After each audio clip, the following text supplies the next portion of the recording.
Wasim Akram has struck for Pakistan. Wasim Akram, in my opinion, was the best left armer that ever graced the earth.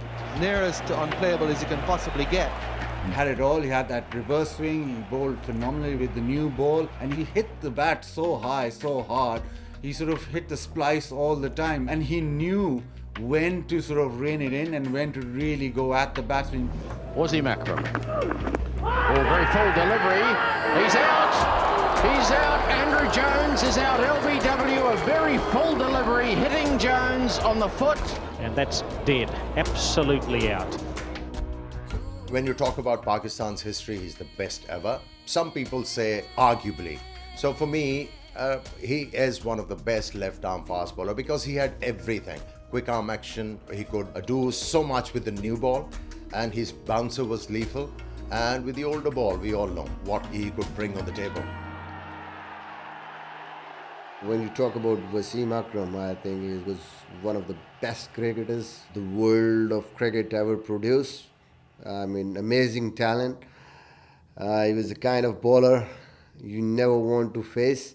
I was just starting at that time with Pakistan team when he was about to retire. But nobody liked facing Wasim Akram, even in the nets when he was running just from 2-3 yards. And how quick he can bowl from there and how quick he was off the pitch. And the way he just normally swings the ball, even on dry and slow pitches, both ways.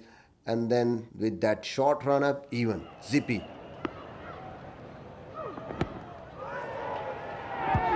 LBW. That's very well bowled by Wasim Akram. That in-ducker to the right-hander. Another Australian wicket goes down. McDermott has gone.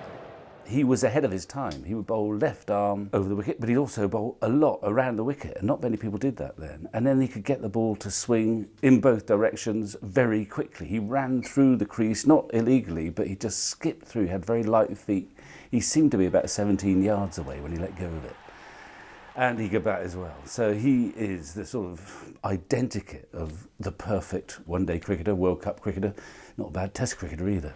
Do you think Graham Gooch and Ian Botham are going to be looking to dominate the bowling early on, or is it a question of withstanding the initial onslaught?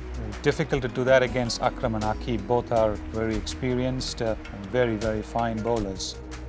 Well, in that final, Wasim Akram got key wickets, and on his day, he was just about unplayable. Delivery, left arm round the wicket. Alan Lamb has been cleaned up. Perhaps so too England. Beautifully bowled by Wasim Akram. We always knew that Wasim has the ability to deliver at the right time, and that's how Pakistan cricket was based on. Other bowlers, they were used to do the holding job. When we had the top order batsman back in the pavilion, there was a partnership going on between Alan Lamb and Fairbrother. And all the bowlers, they were asked to just do the holding job, try and take the run rate slightly higher. And from there on, Wasim Akram and few other bowlers like Aqib Javed will take over and do the job for us. You go back to the 92 World Cup final, big stage, and he comes up with dramatic deliveries.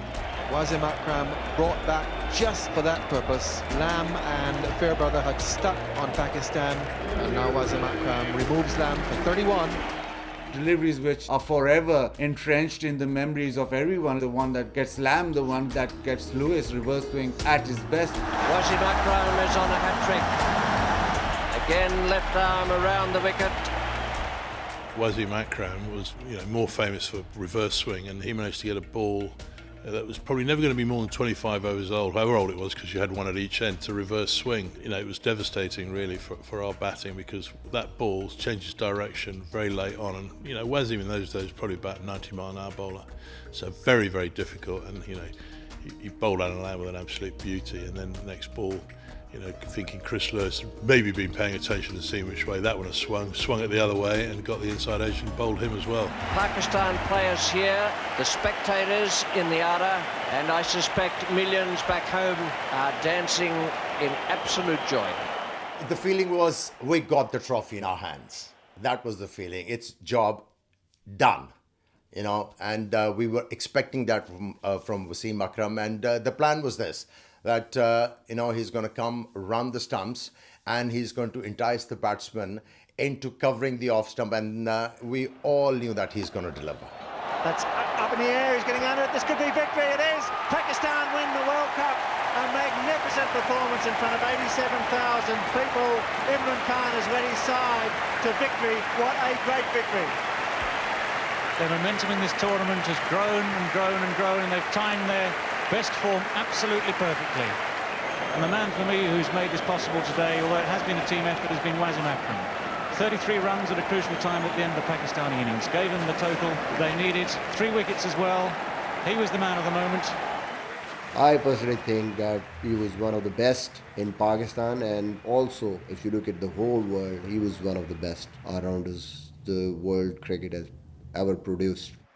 You look at all the bowling in the world, you've got so many brilliant fast bowlers. Every nation has iconic fast bowlers, but somehow when you sit down and talk with these great players, or you sit down and talk with everybody from around the globe, the two names that do crop up always are Malcolm Marshall and Wasim Akram. So for that matter, Wasim Akram probably, in my opinion, is the best left armer ever.